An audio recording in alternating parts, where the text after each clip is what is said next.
yeah, Black Sun in the Hizzle, all but shizzle. We got an excellent show here today. Uh, today. Okay. Um, y'all see the title? China caving in? Question mark. So, as y'all know, I've been following this whole tariff thing between China and the U.S. And oh, he done blocked the damn. You got to be kidding me. I can't run through that. I can't go through that right there. I wish I could show y'all this. Damn truck blocking the damn way. Damn, some of these damn truck drivers, man, these new jacks. Anywho, I've been following the whole tariff thing. I want to link Lay Lay's Real Talk. Y'all go subscribe to her channel, man. She is like, um, with her Chinese news, she is pretty much on point. Not only with thing with China, Malaysia, Japan, Singapore, anything that has to do with Asia. Make sure you guys subscribe to Lay's Real Talk, man. The lovely Lay. Her news is so thorough, so thorough, and she reads in Mandarin and Cantonese, both Mandarin and Cantonese. So y'all definitely go check out her channel. I will post it. I know I'm driving a truck, so y'all gotta give me a chance to edit these videos. But I definitely will start posting videos that I'm referring to, so y'all can go watch the video and then come back and get an analysis from me. So a lot of things going on in China. Apparently, Xi Jinping has survived a military coup, according to Lei. Also, um, a lot of labor disruptions in China. And so, this being the normal routine, and then along with the threat of the tariffs from the U.S., is causing a lot of disruption in China. So, Trump has caused, apparently, Trump has an insight on the internal politics of China, and you know, being very strategic. And a lot of people saying that Trump is playing chicken with Xi Jinping. Well, the difference between Xi Jinping and Trump is that MAGA. If y'all seen the rally last night, a lot of people who voted for Trump understands the policies of the tariffs are not going to be easy. However, the tariffs will allow us to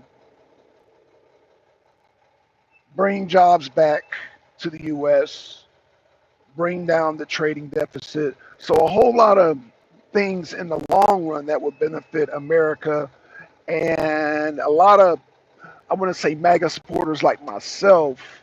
Now, again, I grew up during the time of the muscle car, so I seen the tail end of the car manufacturing, um, when Detroit was booming, when the U.S. was booming on the docks and all that. So I caught the tail end. I'm 53. I was born in '73, and I saw the tail end of a lot of what Trump is talking about. Saying the car industry and the imports and all that. So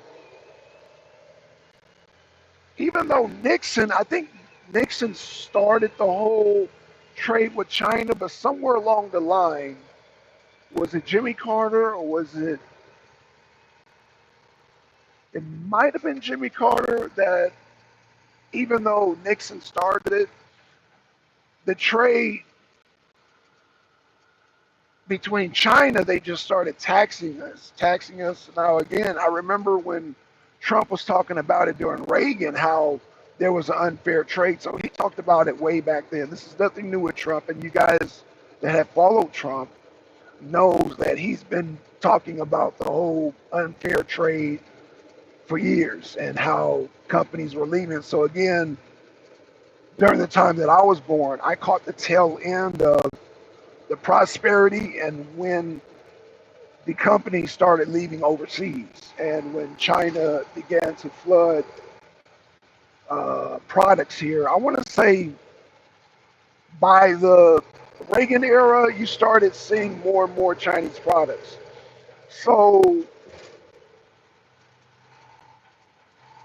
as we know, it's going to be a process because it was a process going out. So, it's going to be a process going back in, getting these industries to come back here, the ones that are sensible, and take advantage of the non tariffs that companies here will receive the benefit for providing jobs here, providing industry, and providing a product that's made here in America. Now, already Walmart, Target, Walmart, and Amazon are starting to now feature American-made products and mom and pop shops. So I'm looking forward to that. Buying some American suspenders. And I'm about, just, parts in general. I've already, bought an American part, well, the original part from my car, my fuel pump. So what I'm doing is personally, what I'm doing in my life is making sure that I get quality parts and not go through the heartache of, like, let me give you an example, like my car, replacing a fuel pump every 2 years is just, that's stressful. It's stressful. It can be stressful, man. Being that most Americans we rely on our car as transportation, especially me. I live out in the boondocks. I live out there with not quite with the horses and cows, but don't live in the city. Let's just say that, and I don't live in an area that provides public transportation. Don't want to live in an area that provides public transportation, but that's a whole nother video, right? Um, So I say that to say this is that along with the petrol going down, the gas prices, and then, like I said, the tariffs, we will see a very, very, very significant change. Now, when I say in, meaning China, Xi Jinping is getting off the hardball plate, meaning, okay, let's get into the rational zone. We have to do business with you. You have to do business with us. Let's do this from a rational standpoint. Let's not play hardball with each other. So that's what I mean by caving, because caving would be China in their normal stance. We're hard, we don't negotiate. But when I say caving, meaning willing to negotiate with Trump as far as the tariffs are concerned, being reciprocal, meaning reciprocal trade, meaning let's do a free trade. That's all reciprocal means is let's do where we're not charging you, you're not charging us, and we have a free trade. And so this is what Trump is pushing for. And now China, I guess, is starting to realize, okay, you know what? Let's come to the table. Let's be rational. Let's be reasonable, and let us reason with each other. And this is all Trump wanted. As I said in many, many videos, this is all what Trump wanted is just all these countries to come to the table and let's have a reset with these trades because our economy, the American economy, is suffering. And so Trump being an American first president, he's saying, look, I got to look out for America first. And so here we are today with China. And again, not saying that this thing is going to be perfect, but it's going to take a while. And this is why situations have to be resolved in Ukraine and Israel, Gaza. All that has to be resolved very, very, very soon because, and I don't want to allude to anything, but what I'm saying is that China, one of the demands Xi Jinping called Trump this week, and he wasn't talking about the tariffs and trade and all that. He was discussing Taiwan and making demands about Taiwan. So um, there's a lot of military movement in Asia. One can say that it's posturing. Let's hope it is posturing because don't want to see a war break out in any kind. I'm not for war, so this is not a bow down or a coward thing. It's just no. I mean, we don't need resources going out miles away from the U.S. My belief and my philosophy is that America best position is defending America. So our military resources should be reserved for protection, not for offense, especially thousands upon thousands upon thousands upon thousands of miles away from our shores. So this is why I'm against the Ukraine war. I'm against um, the potential of us getting involved in that when that is a more of a family war, I want to say, between brothers, that being Ukraine and that being Russia. And even though I don't agree with some of the things that Zelensky's doing over there with some of the Russian speaking people in Ukraine, it's still a matter that can be resolved on the battlefield with Russia. That's why I said Russia, um, whether you agree with Russia or not, the war on the battlefield is definitely in their favor, has always been in their favor, and will be in their favor, even if even if NATO without the U.S. decides to get involved in that. So, again, I don't think that that's a matter that we should get involved with. And speaking of that, real quick, I should do a whole nother video on this. As far as I think that May 9th, which is May Day, I think that Trump, which I don't know if this is going to cause a lot of controversy, should attend the celebration because it was the Russians that defeated the Nazis on May 9th, on May Day.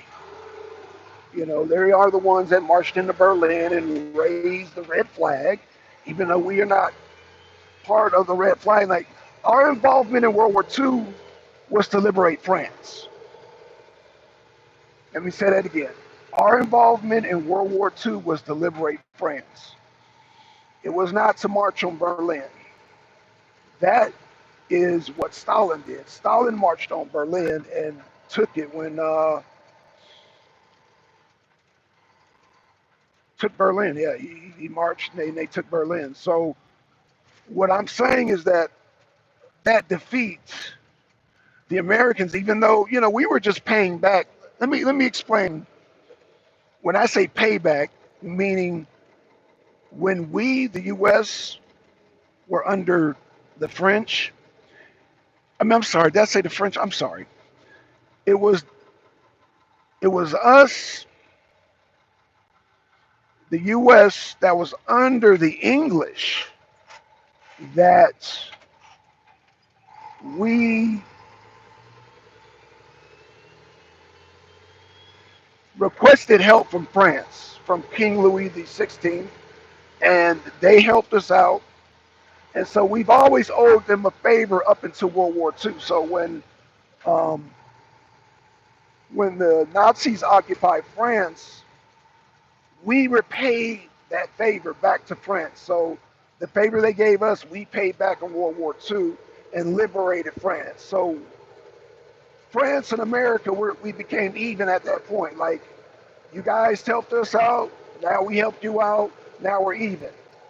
Which brings us to the modern day of Macron trying to promising troops to Zelensky to go into Ukraine, and I guess he's kind of looking over his shoulder like, America, are you going to come help us? And it's like, Macron, we don't owe you any favors. We helped y'all during World War II. We helped liberate y'all from under Adolf Hitler and the the Third Reich. So we're good. You helped us out under King George. We were under the occupation of King George and the Great Britain, and you guys helped liberate us. I mean, you guys helped us liberate ourselves from King George, and in return, we came and helped you out and liberate you guys from Adolf Hitler and the Third Reich regime. So we're even. No more favors. We're even now. This is what Macron is not understanding. So now we're in a modern situation where NATO, um, one might argue that, oh, we made a pact with to protect Ukraine if they give up their nuclear arms, whatever. Then, but we also made a pact with that we want to expand NATO. So we're in this weird quagmire, and so Trump needs to see. This is the thing: do we need to squash that to concentrate on China, or do we need to squash China to concentrate on that? So I understand and respect Trump's position. He has a lot on his plate. And the sooner he gets one thing resolved, the sooner he can concentrate on another issue that he needs to resolve. So again, the China thing is a big deal, but so is the Ukraine thing, so is the Gaza, so is the Houthis, so is Iran. So yeah, it's a lot of things that are important. No one thing is more important than the other, but the sooner he can get the China situation resolved, the better he can concentrate on Gaza and Israel and Ukraine, and vice versa. The sooner he can resolve with the Houthis and uh,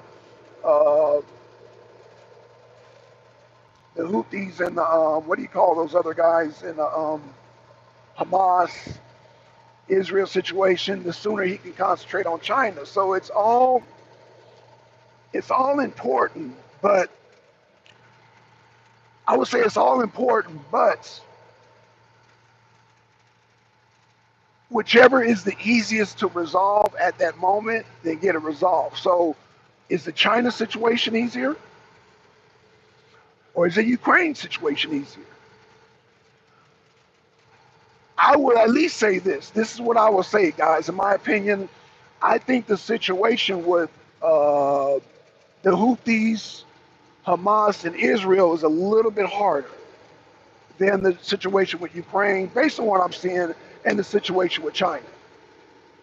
The situation with China, because it's not a physical war, some may argue it's easier than dealing with wartime situations. But me, I'm saying it's easier to deal with Ukraine because Ukraine it's a no-brainer that Ukraine cannot defeat Russia. So I think that should be a priority over the China situation because China has been used to dealing business with the tariffs and all that, charging us and all that. So they're used to this, and it's going to take time for the companies to make a decision where they want to come back here and not get taxed with the tariffs or stay there in Japan. I mean, I said Japan, China. So one might say it might take a little bit time, or even though it's not a physical war. Um, and this is why I harp so much on the Ukraine Russia situation because that's a no-brainer. That's easy. Everybody knows that Ukraine cannot defeat Russia. That's it. So I think that should be a somewhat of a priority because it seems like from where I stand, it's easier and less complicated than Israel and Hamas and the Houthis and um, because when dealing with the Houthis and Hamas, they're dealing with more guerrilla warfare, which is um, after the Biden catastrophe of pulling out of Afghanistan, that has emboldened the Islamic world to show that their method of fighting is actually more efficient because America has been bombing Afghanis, they've been bombing the Houthis, they've been bombing all these people in the Middle East, and it does not seem to be effective because they have a different type of uh, application of warfare. That being, we've always called guerrilla warfare, meaning it's a new unconventional tactic, and bombing them seems to not be really giving no results. They say for every Houthi or every Hamas member that you kill, there's 10 more that spring up. So the Middle Eastern problem is a whole other animal to deal with. That's why I haven't really touched on it on this channel, even though I do international news, is because it's very complex and it's hard to deal with when you got Russia, Ukraine, and you got China with the damn tariffs. So this is why either China with the tariffs or the Ukraine has to be resolved before we can move into the situation with the Middle East. Because let me tell you, the Middle East is very, very complex because all Muslims are not the same. All these different groups are not. Al Qaeda, the Taliban, ISIS, all these groups in one instance have been our allies, and in another instance have been our enemies, and then have been our allies again, and been our enemies. So it's kind of very complex dealing with the Islamic world and dealing with these subgroups and all that. It is very, very complicated, and this is why I don't touch on it until Ukraine, Russia, or the China situation is resolved. Even with the China situation resolved, and even with I would still prioritize China and Ukraine before dealing with the Middle East, because the Middle East, you would have to solve those two so you can concentrate solely and strictly on the Middle East. Because the Middle East, again, you got groups that we have sided with under the CIA to fight these other groups, and then we turn around and be with this group. Like, just let me give you the situation, because I know it's a lot, and I really don't want to go into it until I'm able to concentrate. But once upon a time, we sided with Iraq to go against Iran.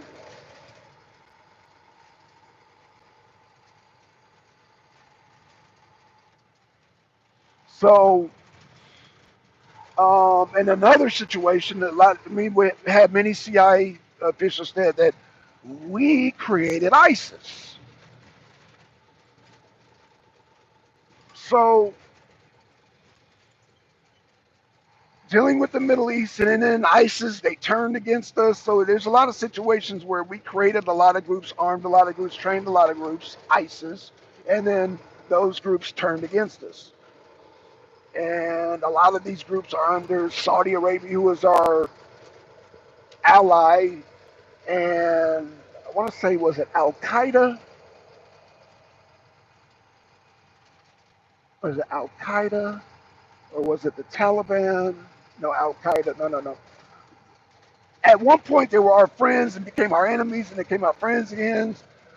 So it's like, again, that's a whole thing that I'm gonna have to concentrate on, y'all. So there's no confusion, because, like I said, there's so many groups, so many subgroups in the Middle East. So that's why, again, China must be resolved, Ukraine must be resolved ASAP. ASAP, man. A president's job is never done. No matter if it's Biden, Obama, Trump, Bush, there's a lot, Jimmy Carter, there's a lot involved, and there's a lot of complexities, and it's like you almost have to prioritize what you feel is, as a president, as the easiest, quickest situation to as a priority first. From what I'm observing, it looks like the presidents always go for the easiest, quickest uh, situation first, then the most complicated. And it seems like I said, this Middle East situation is going to be complicated. And, especially dealing with the Middle East, dealing with Israel, who we are bound to protect. Now, people talk about, oh, well, you guys are supposed to, U.S. supposed to protect, Ukraine because of the deal we made. Israel takes precedence over all that. Israel takes precedence over all that. So again, with the Ukraine situation and the situation with us promising we wouldn't expand into NATO, it's very simple. It's very simple. We had promised not to expand NATO first. So all these promises about protecting Ukraine, well, this is why Trump, Sergei Lavrov, by the way, man, which is one of the coldest. I'm not gonna say coldest, but he is one of the nice uh, foreign affairs prime minister, whatever you want to call him. Sergei Lavrov is. I posted the interview, and the CBS woman was trying to interview and trying to trip him up.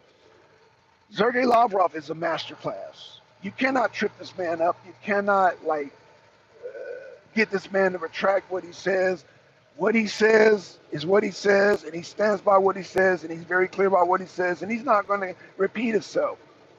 That right there is how you deal with the media, man. The Sergei Lavrov. If y'all have not seen that, definitely watch that. I did post it. Watch that interview with Sergei Lavrov. But I say that to say this, you guys, is that Sergei Lavrov, just like Vladimir Putin, has told their side of the story and has not deviated from their side of the story.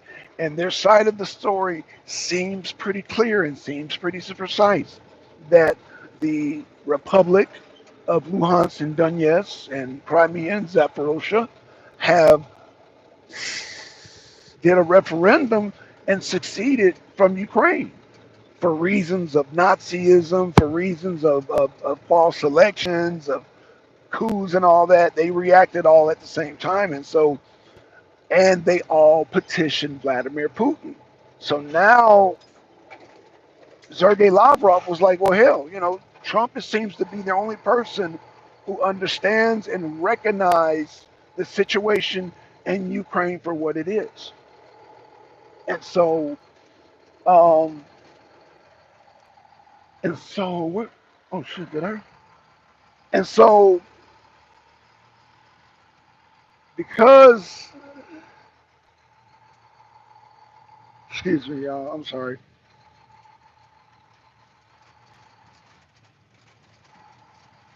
And it's no two sides to the story, it's one side.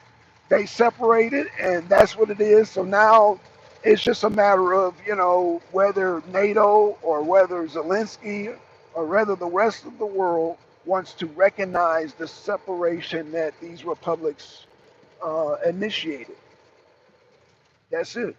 And so that is what Sergei Lavrov and Vladimir Putin have been repeating over and over again. They have not deviated from that.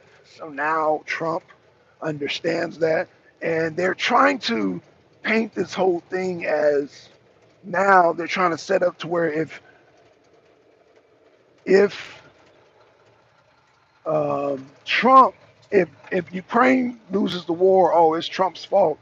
And this is why Trump is saying, no, no, this is not my war, it's Biden's war.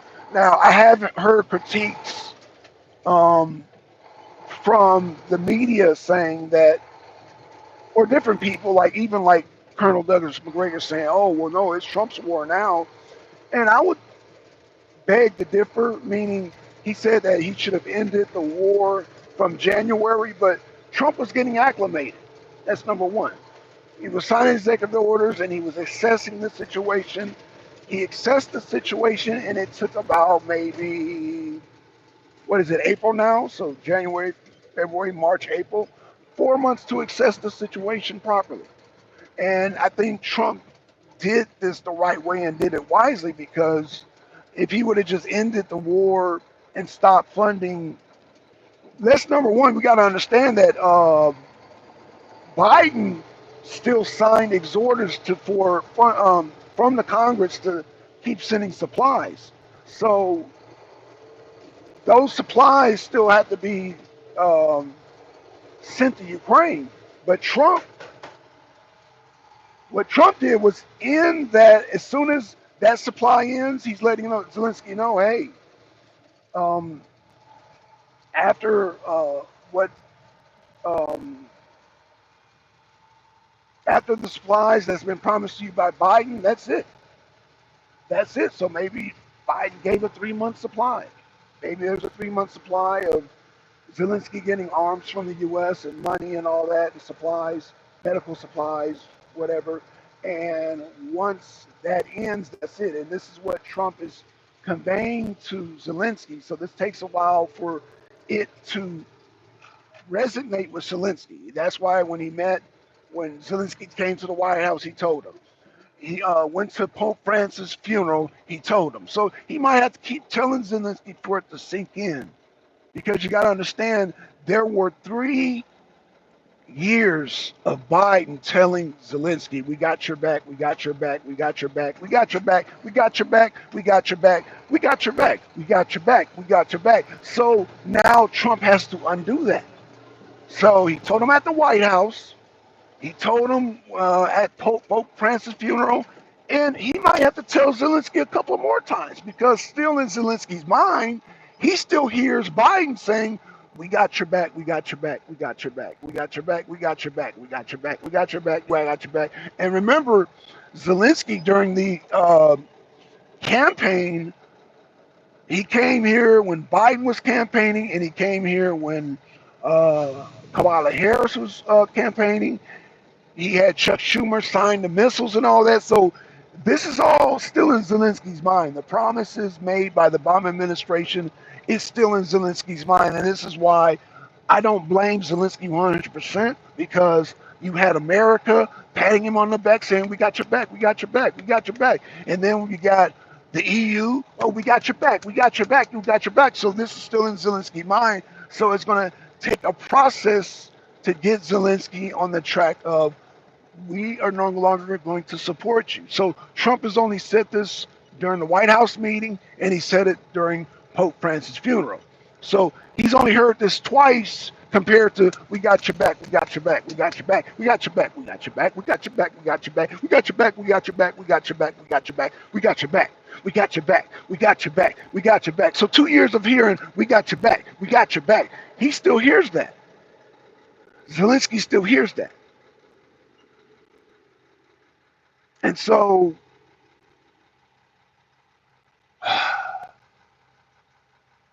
it's going to be a process for him to understand this and not only understand this, but come up with an exit plan to escape out of Ukraine.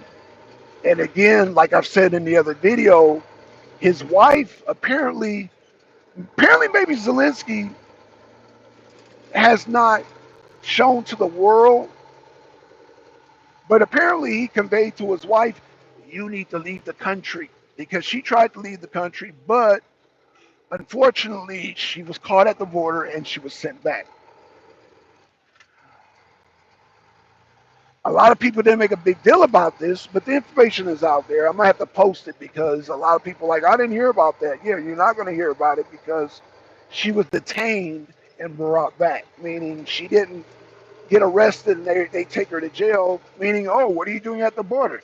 You know better. We're going to take you back. So, I mean, yeah, a person being stopped at a border and saying, we're taking you back, she was detained until she was brought back to where she needs to be brought back. Now, again, I think she's under house arrest.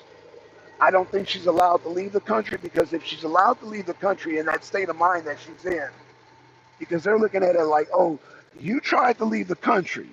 So now we got to make sure you stay put and stay seated because you tried to leave the country.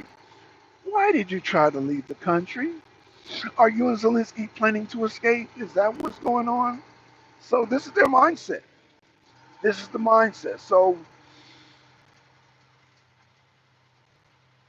again, and then Trump, this is my opinion, he might have to extract Zelensky and his wife up out of there.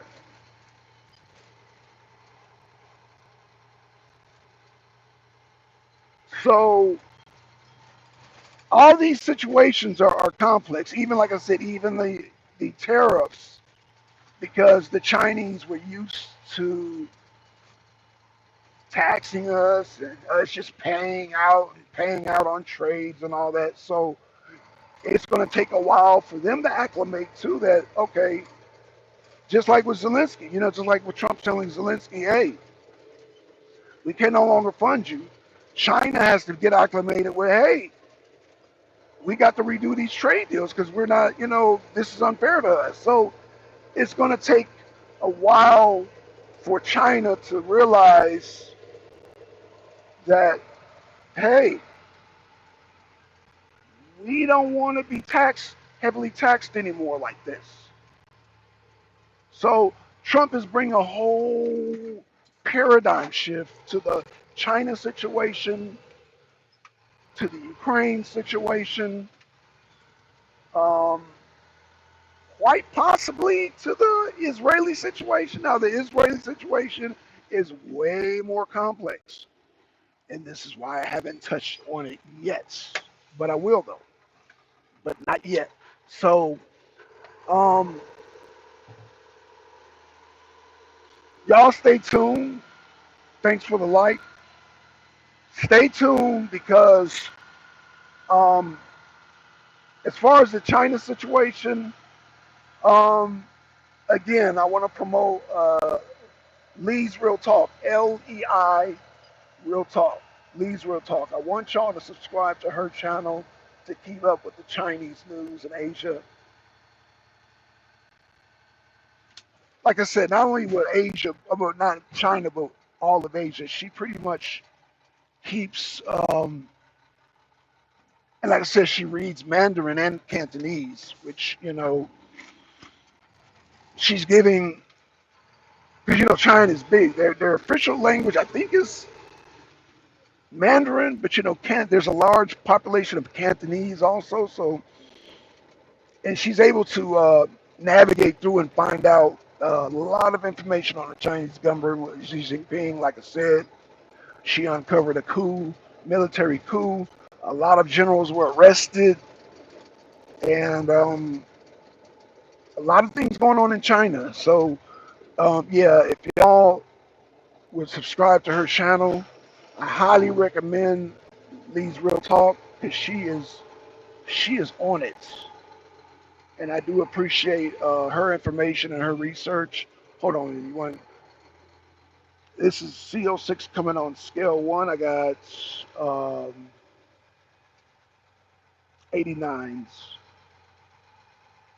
I think I got 89s. Yeah, I got 89s. So hold on, let me back up. Oh shit, take it in the box. Okay. Yeah, I already lifted up the bed, so I got, yeah. Okay, y'all, let me get going. Let me get back to the news and see what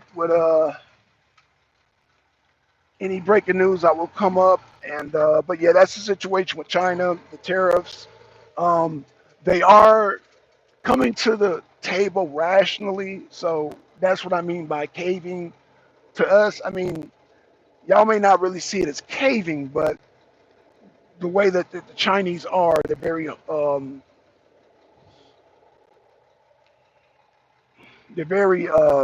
stubborn. Let me just say very stubborn when it comes to the situation because it's going to take a whole lot of adjusting. It's going to take a whole lot of adjusting. So with that being said, we out, y'all. Peace.